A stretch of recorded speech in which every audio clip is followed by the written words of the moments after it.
Les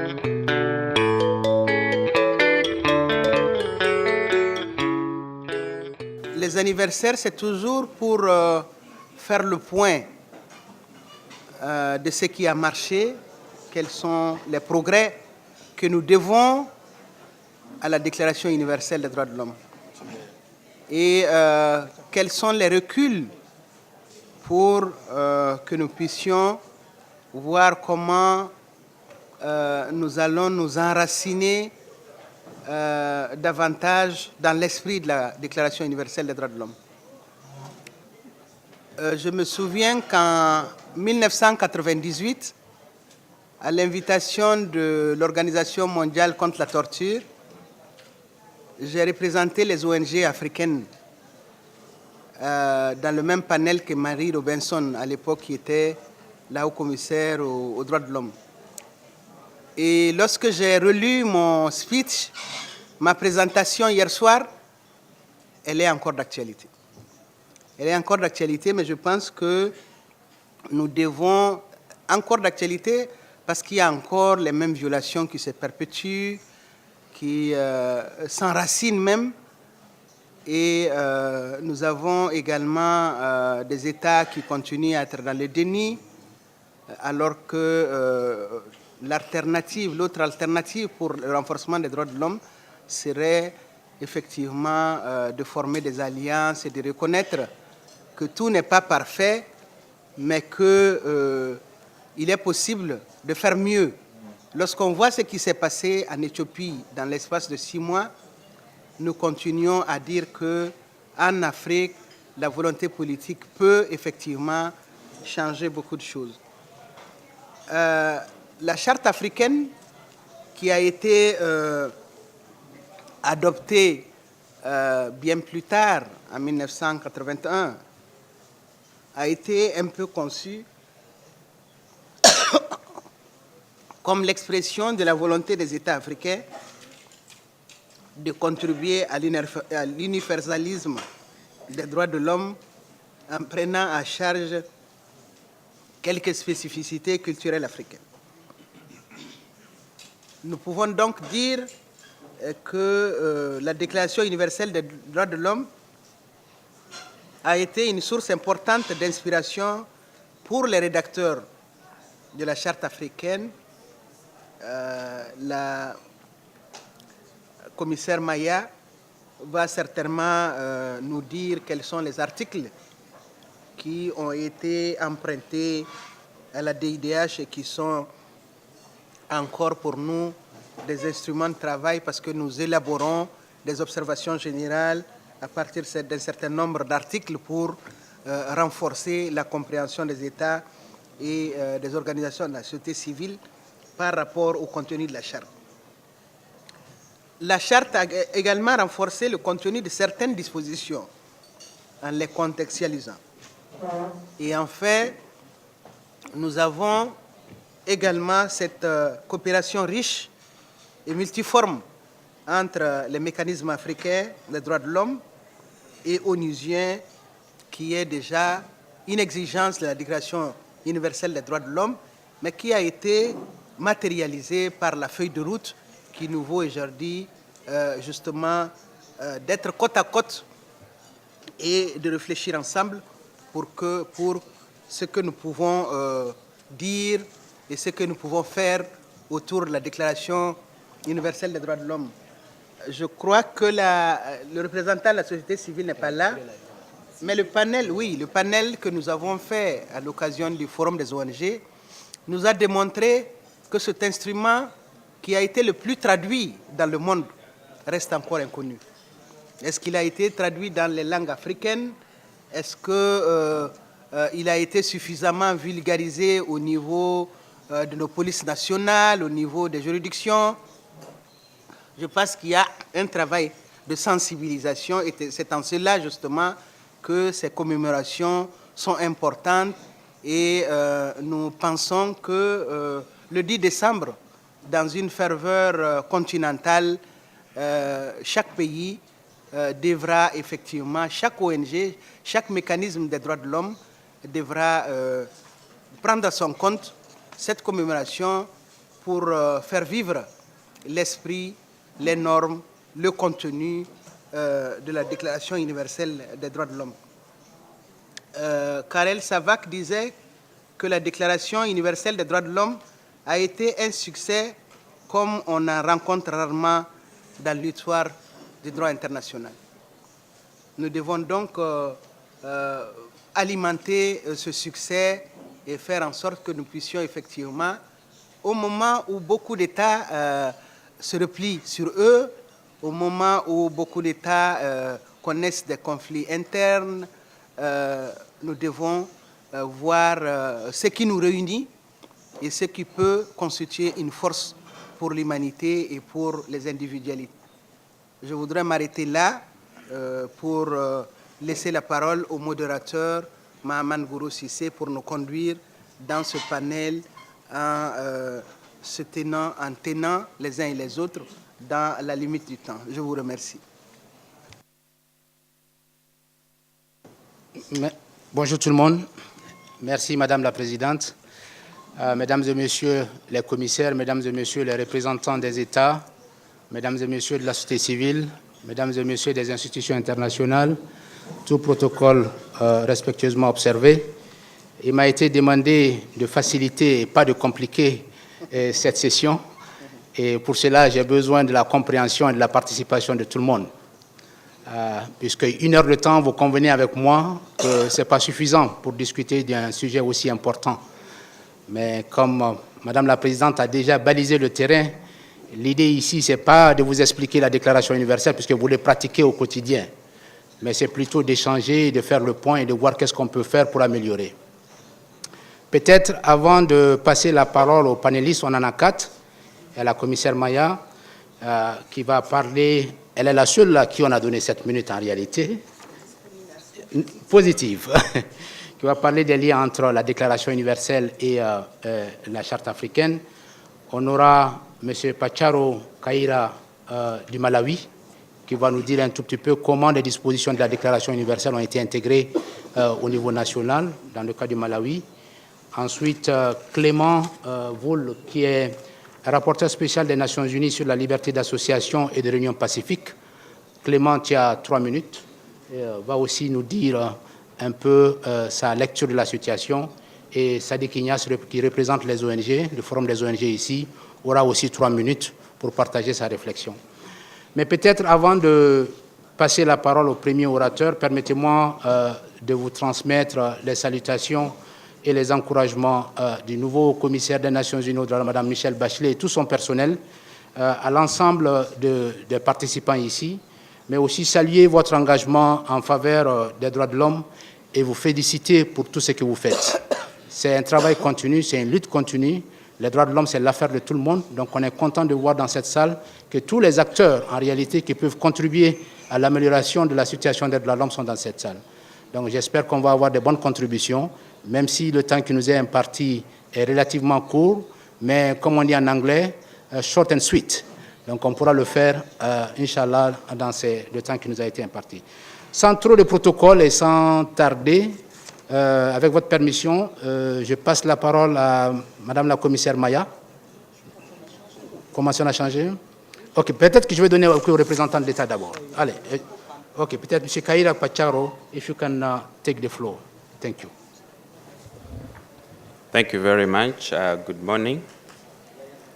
We are honored to be part of this panel, essentially to share our views on the impact of UDHR as we celebrate 70 years of its existence. I want to start by quoting a Nigerian scholar by the name of Nsongurua Udombana, who said that the success or failure of any international human rights system should be evaluated in accordance with its impact on human rights practices on the domestic level. This essentially goes to highlight the point that for us to look at how successful UDHR has been, we have to look at how it has been impacted as far as the domestic level is concerned. Now, UDHR rose from the ruins of World War II And it also became a rallying point for African states as they fought to free themselves from not only war, but also another kind of oppression, and this is colonialism. It is not surprising, therefore, that for most African countries, including Malawi, UDHR played a significant role in the struggle for independence. And I give an example that the 1966 Malawian Constitution expressly provided that UDHR was actually part of the law of Malawi. And this was further reinforced by various court decisions that UDHR was part of the laws of Malawi. We also note that the second wave of emancipation of Africa came in the early 90s with two major events. And this is the fall of communism as well as the end of apartheid. And then these events triggered the emergence of various democracies in Africa with progressive constitutions. And Malawi is also an example that when we adopted our constitution in 1994, it drew a lot of inspiration from the provisions of UDHR as well as other international instruments such as the African Charter, ICCPR, and others. However, I want to ask a few reflective questions, and I'll draw your attention to the preamble of the UDHR. And I'll read it to you. It says, "Now, therefore, the General Assembly proclaims this UDHR as a common standard," emphasis on common standard, "of achievement for all peoples," emphasis all peoples, "and all nations," emphasis on all nations, "to the end that every individual," emphasis on the individual, "and every organ of society, keeping this declaration constantly in mind, shall strive by teaching and education to promote respect for these rights and freedoms and progressive measures, national and international, to secure their universal and effective recognition and observance, both among the peoples of member states themselves and among the peoples of territories under their jurisdiction." So we're going further to say that the impact of UDHR can be looked at three levels: the international level, the nation-state level, and the individual level. And I want to take you back to the preamble, which emphasizes the aspect of all, that these rights have to be enjoyed by all peoples, all nations, as well as all individuals. So looking forward to the next 70 years, we have to ask ourselves several questions. And I recall what Kwame Nkrumah said during the peak of the fight for independent Africa. He essentially said that, "Seek ye first a political kingdom, and then all these other things will be added unto you." And I highlight the point that Africa largely attained the political kingdom, but we are yet to have the all other things being added unto us. And with that, I have in mind other rights such as sustainable development, the right to health, education, the right to food. Those are yet to be attained as far as Africa is concerned to a large extent. And I also would want to highlight that with Agenda 2063, Africa should also be strongly agitating for equality on the global stage, in line with the principles of UDHR.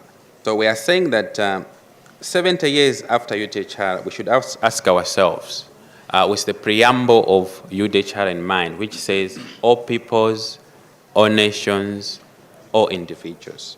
We should ask ourselves, do all individuals enjoy the rights which are in the UDHR? And the answer is that we are still struggling and we are still yet to attain that.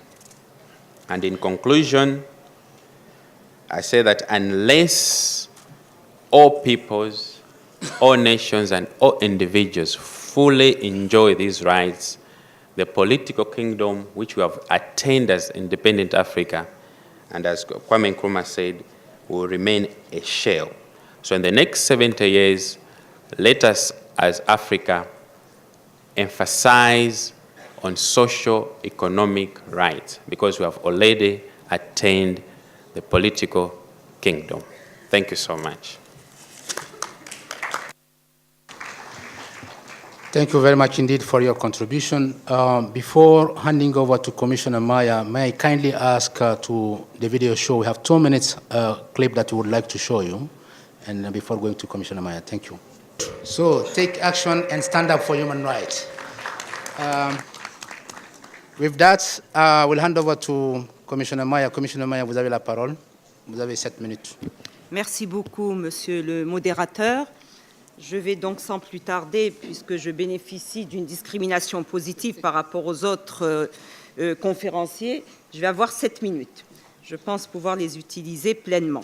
Alors, sans revenir sur l'intitulé de ma communication qui reprend la charte africaine entre universalisme et particularisme, je voudrais évoquer le fait que la régionalisation des droits de l'homme se pose en termes d'universalisation, c'est-à-dire est-ce que la régionalisation participe également à l'universalisation des droits de l'homme ou encore renforce l'universalisation des droits de l'homme.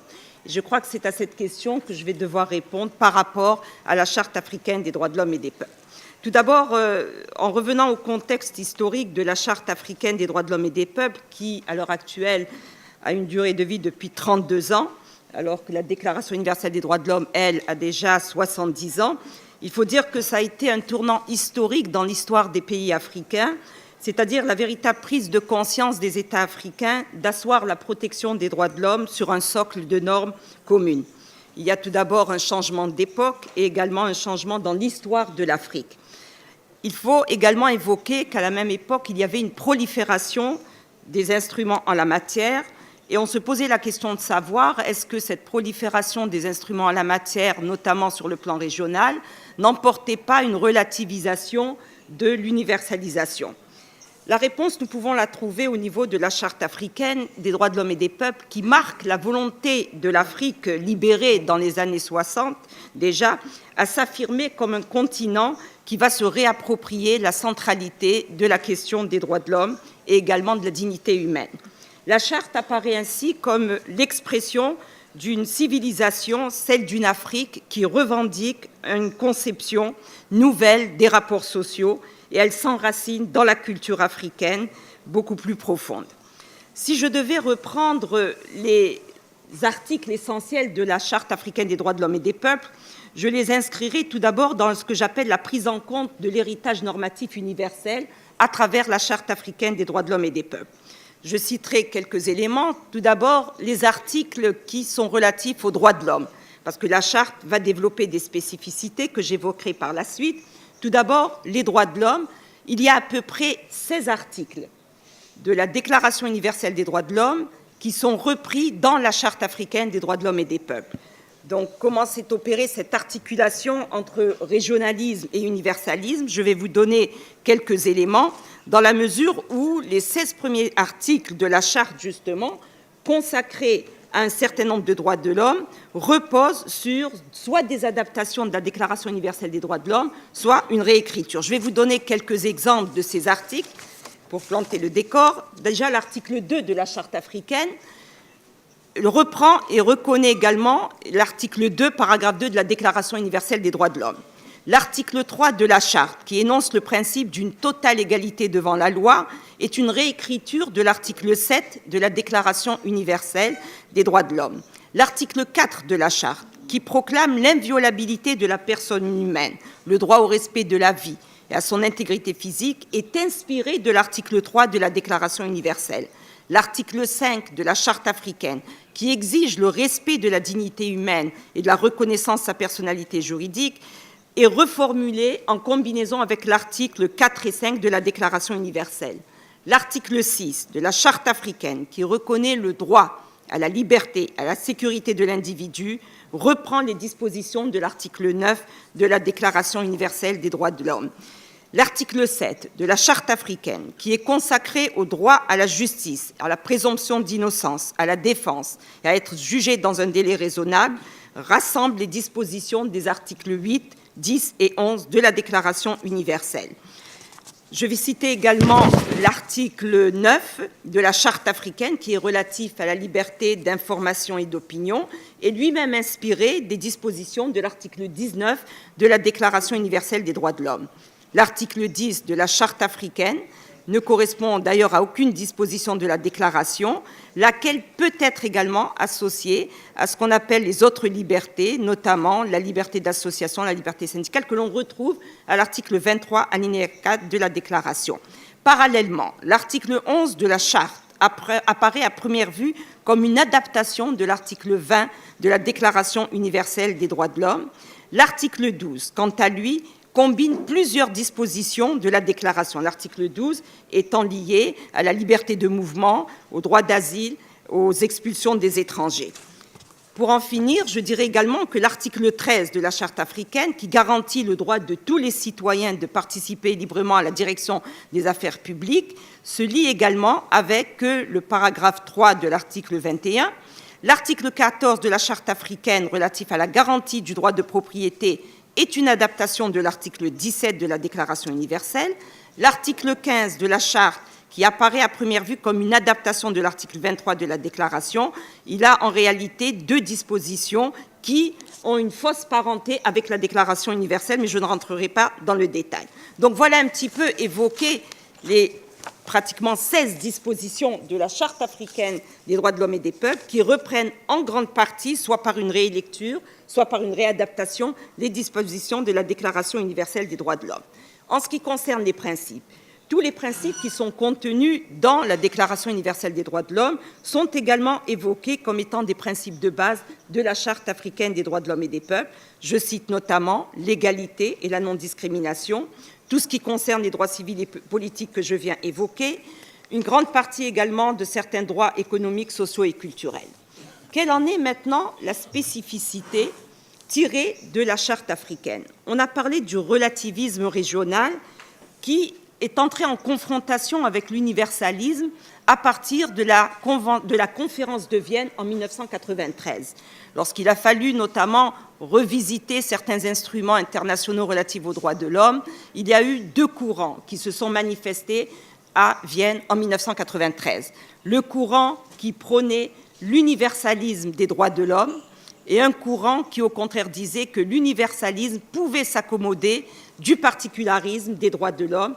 Et preuve en est la Charte africaine des droits de l'homme et des peuples, même si on connaissait déjà d'autres cadres régionaux, tels que le cadre européen et également le cadre interaméricain.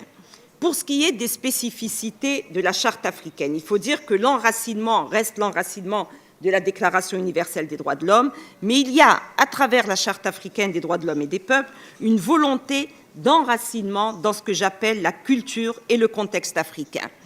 Cette volonté d'enracinement se reflète à travers des spécificités formelles et normatives que l'on retrouve dans la Charte africaine. Tout d'abord, quelles sont les caractéristiques générales de la Charte africaine ou encore ses spécificités? Il faut revenir déjà à la dénomination. La Charte africaine ne prend pas comme dénomination Convention africaine, telle qu'on le retrouve au niveau des instruments internationaux, mais on parle plutôt d'une charte. C'est un choix qui a été opéré par les États, comme on pouvait également utiliser la dénomination de pacte. Donc la spécificité renvoie également à la dénomination de l'instrument. Il y a également l'unicité de l'instrument. Lorsque je parle d'unicité de l'instrument, c'est-à-dire que c'est le seul instrument au monde qui regroupe les trois générations des droits de l'homme. Première génération, les droits civils et politiques. Deuxième génération, les droits économiques, sociaux et culturels. Et on est parti beaucoup plus loin dans le formalisme normatif en intégrant la troisième génération des droits de l'homme, c'est-à-dire le droit à la paix, le droit au développement, le droit au peuple également qui est très important, mais je reviendrai dessus, et également le droit de vivre dans un environnement sain.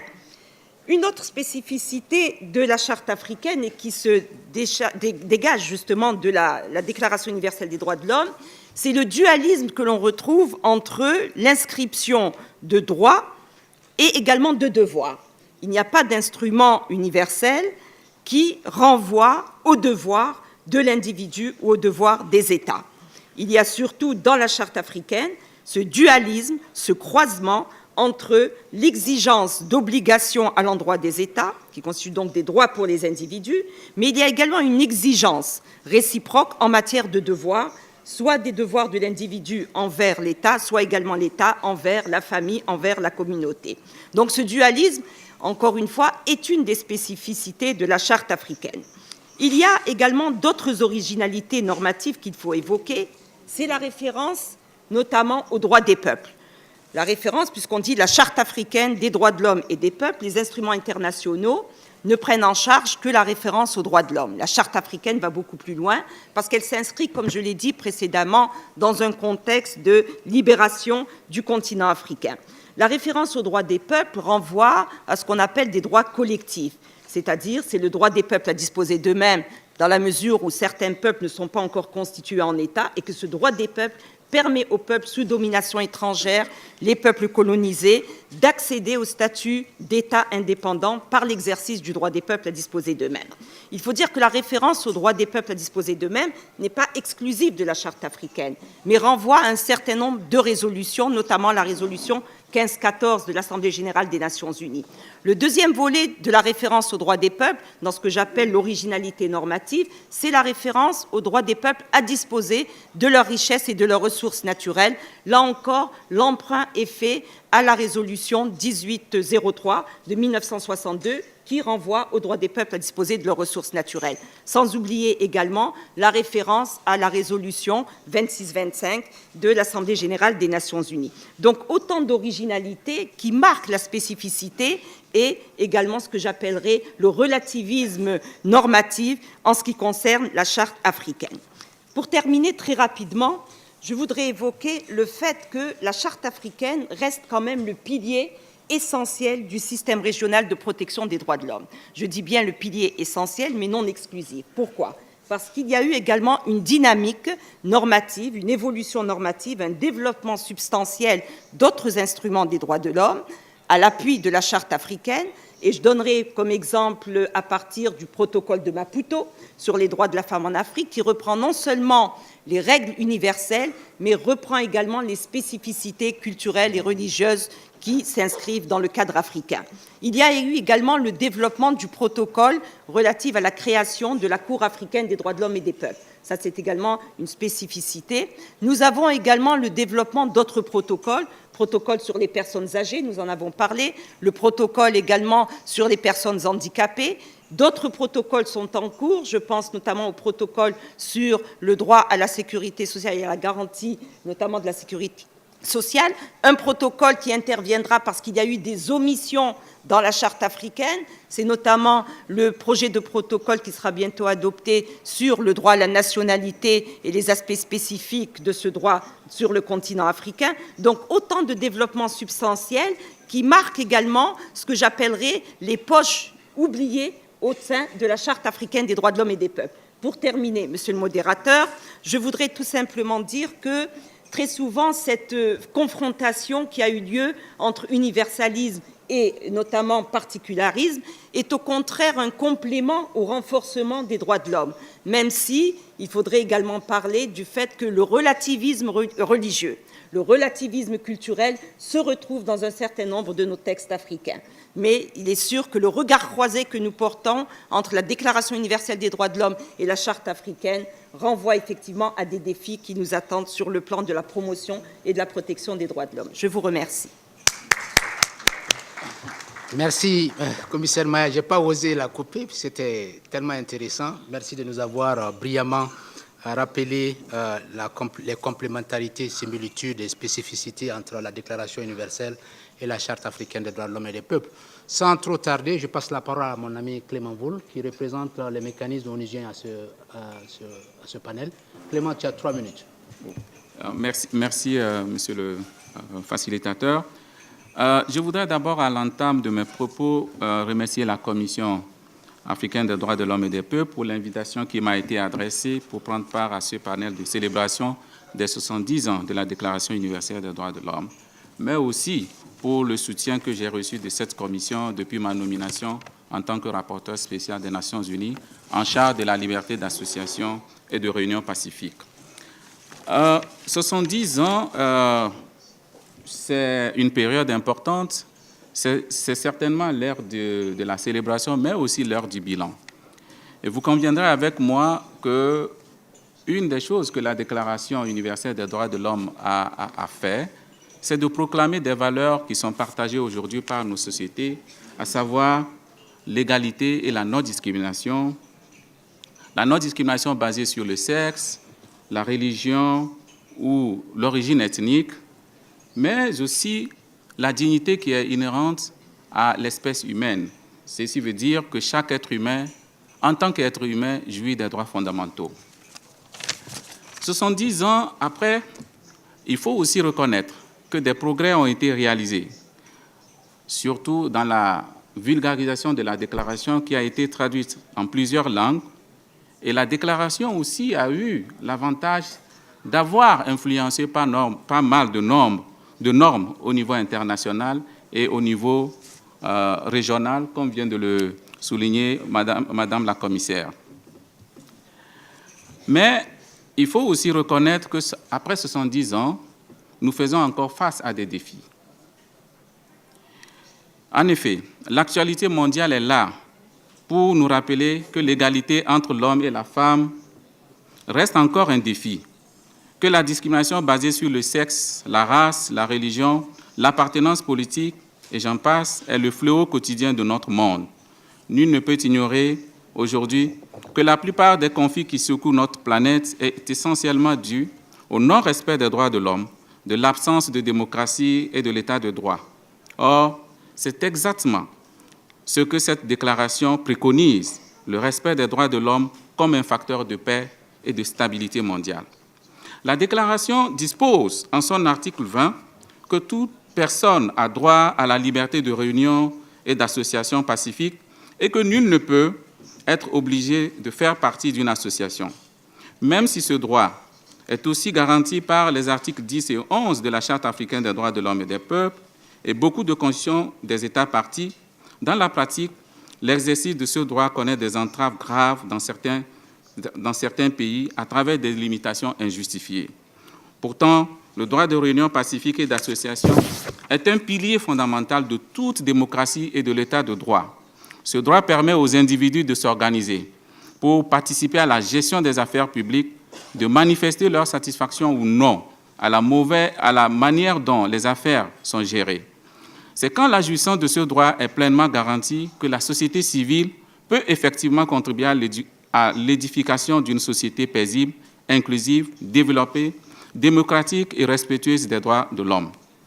Mon premier rapport que j'ai présenté à l'Assemblée générale des Nations unies fait le lien entre la garantie des droits de réunion pacifique et d'association et la mise en œuvre du programme 2030 sur le développement durable.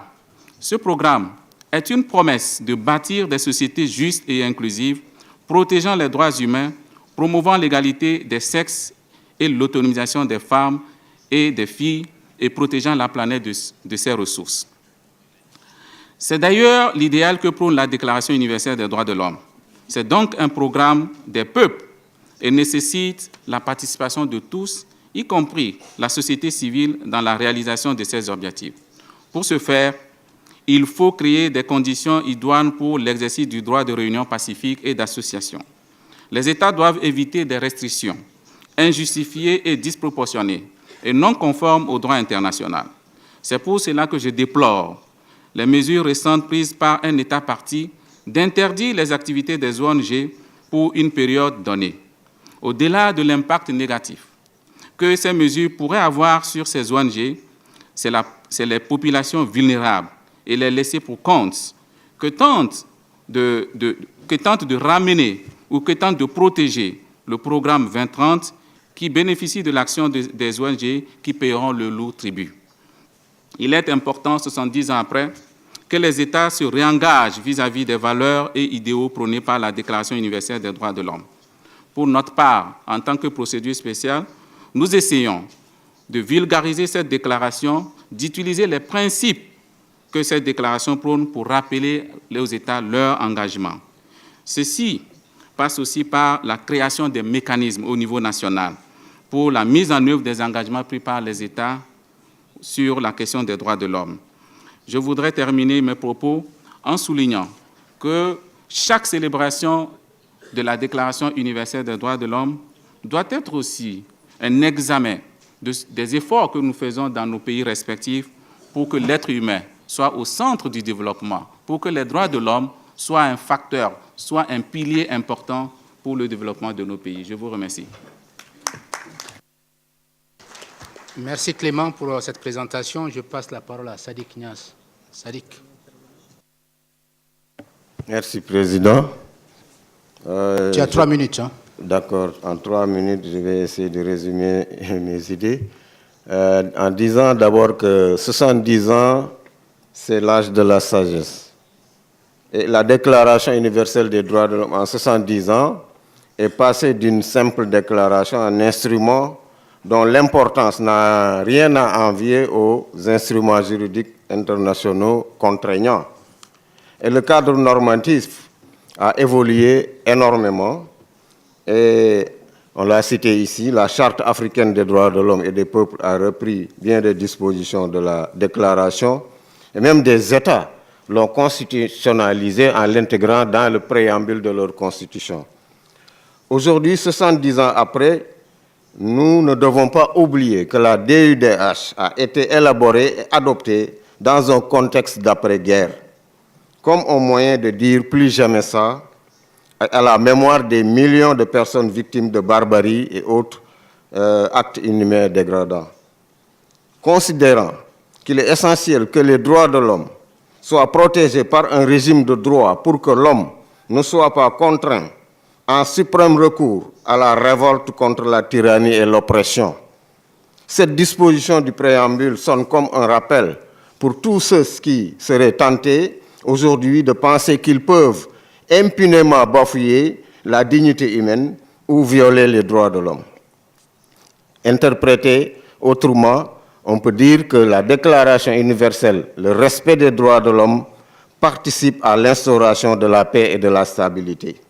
Certes, des progrès ont été réalisés dans le continent africain dans le domaine de la réalisation des droits civils et politiques, mais également des droits économiques, sociaux et culturels.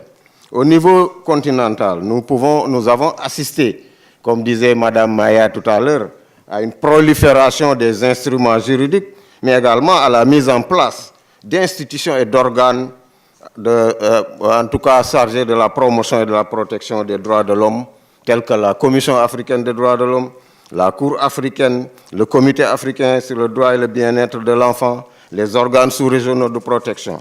Et sur le plan national, citer les mécanismes nationaux indépendants de protection, l'existence d'une société civile dynamique. Pourtant, aujourd'hui, nonobstant ce dispositif institutionnel de protection des droits de l'homme, la situation reste inquiétante, pour ne pas dire catastrophique, dans le continent.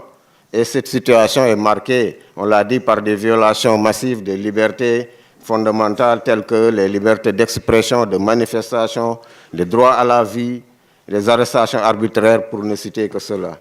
C'est pour ces raisons que nous, militants des droits de l'homme, membres de la société civile, nous ne comprenons pas cette tendance actuelle de fermeture des espaces civiques et la limitation de la participation de la société civile et son interaction avec les organes africains.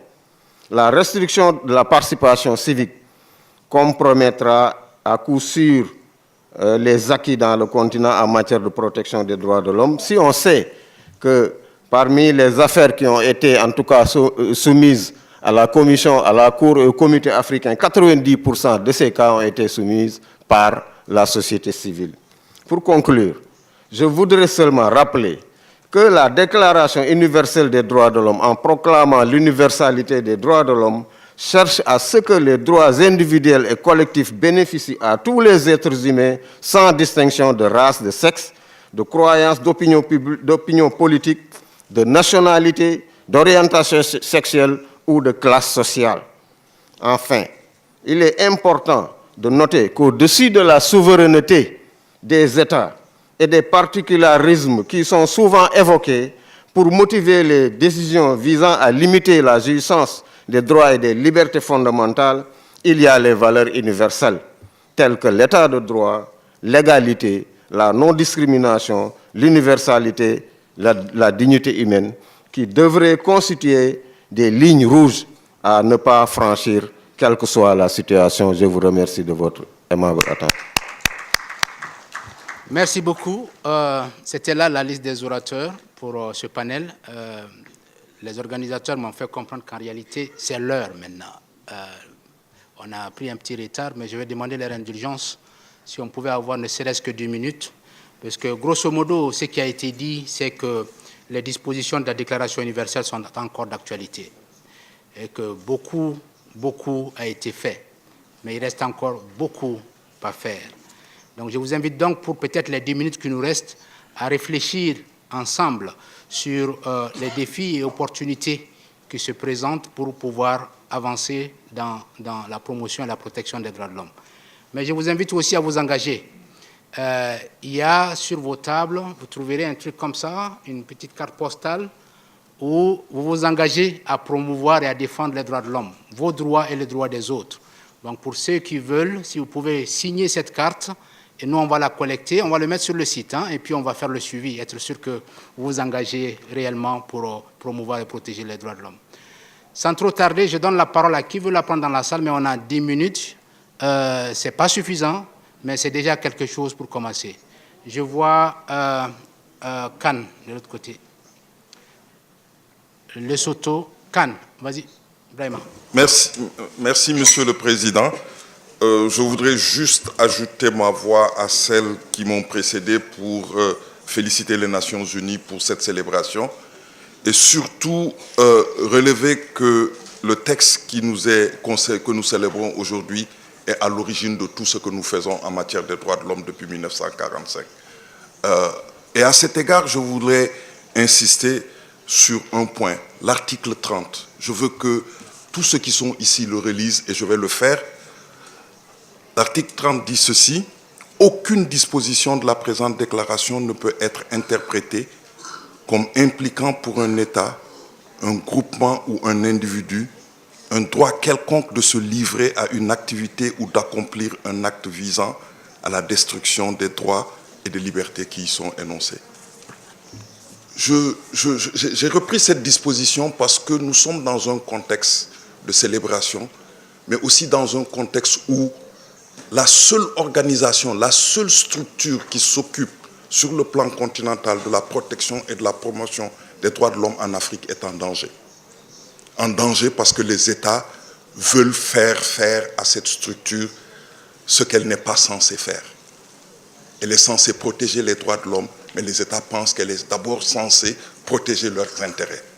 Et donc, ici, en ce lieu où nous discutons, où nous célébrons la charte, je pense qu'il est important de rappeler aux États que quels que soient les intérêts qu'ils essaient de promouvoir, il est important d'avoir des structures comme la Commission africaine qui peuvent faire le travail et leur dire ce qu'ils doivent faire et ce qu'ils ne doivent pas faire.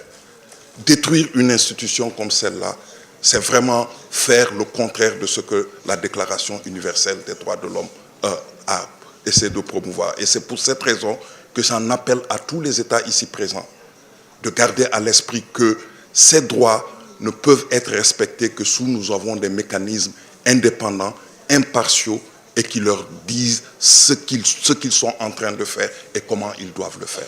C'est tout ce que je voulais dire en remerciant encore une fois le Haut Commissariat pour le travail qui a été fait. Merci. Merci beaucoup, Ibrahim. The esteemed delegate of Lesotho, you have the floor. Thank you, Mr. Moderator. Madam Chairperson, the dear panelists, my delegation welcomes the fruitful discussions of the panelists at this commemorative session of the 70th anniversary of the Universal Declaration of Human Rights. As a global community, we all share this common document which was created and adopted in 1948. The UDHR sets down the basic principles at the very heart of the human rights movement. It has served directly and indirectly as a model for many domestic constitutions. It has enabled remarkable progress in human rights, inspiring international human rights standards, laws and institutions that promote and protect fundamental human rights. Madam Chairperson, initially adopted only as a common standard of achievement for all peoples and all nations, the declaration today exerts a moral, political, and legal influence far beyond the hopes of many. We are therefore gathered here today to reaffirm our commitment to universal dignity and equality, which is echoed in this instrument, which lays the foundation of freedom, justice, and peace in the world. Given the history of exploitation on the African continent and the struggle roots of the concept of human rights, as well as challenges that continue to face the continent, such as food insecurity, HIV and AIDS, internally displaced persons, situations of conflict to mention by the few, a question then arises: does the UDHR live up to expectations of modern trends in human rights? Madam Chairperson, my delegation's response is in the affirmative. As states, we need to give life to this declaration because it cannot survive without a critical mass of building blocks of state parties that take human rights seriously at the domestic level. In conclusion, as every country in the world struggles with the challenge of fulfilling the promises of the UDHR, we need to bear in mind that this instrument still remains a vibrant and living document that concerns us all. It is through the concerted efforts of the African Union system, its international and national partners, international community, national ownership, and the participation of all people around the globe that we can reclaim UDHR and make it ours. I thank you. Thank you, His Excellency. I now have the honor to give the floor to the last speaker, which is Honorable Commissioner Lumbu. Commissioner Haber. Monsieur le modérateur, je vous remercie très rapidement. Il y a deux petites choses qui n'ont peut-être pas été dites dans le panel. C'est que le débat sur la Déclaration universelle des droits de l'homme a commencé au niveau des Nations Unies en 1945, après qu'on ait voté la charte des Nations Unies. Mais ce qu'on a tendance à l'oublier, que ce sont les États de l'Amérique latine qui étaient les fers de lance de cette déclaration, qui avaient mis ça sur la table. Et ce sont des États qui aujourd'hui ne sont pas des exemples de démocratie, c'est comme le Paraguay, l'Uruguay, le Venezuela. J'ai eu la chance, lorsque je faisais ma thèse de doctorat, d'accéder aux travaux préparatoires de cette déclaration. C'est une vérité qui méritait d'être mentionnée. Et la deuxième chose, c'est ce que le modérateur avait exprimé lors du forum des ONG. On a aussi tendance à l'oublier, je ne l'ai pas entendu ce matin, c'est le document le plus traduit à travers le monde, à part la Bible, ou peut-être le Coran aussi, c'est le document le plus traduit. Je voulais un peu remettre ces deux vérités en surface parce qu'on est en train de célébrer le septentenaire de la déclaration, si je peux ainsi dire. Merci. Merci, commissaire. À ce stade, il ne me reste que à remercier d'abord les panélistes. Je vous prie de les applaudir pour leurs interventions, mais aussi de vous remercier vous-même pour votre participation et votre écoute. C'est vrai qu'on aurait pu continuer et débattre de cette question importante, mais je pense que l'essentiel qu'on est tous sur la même longueur d'onde.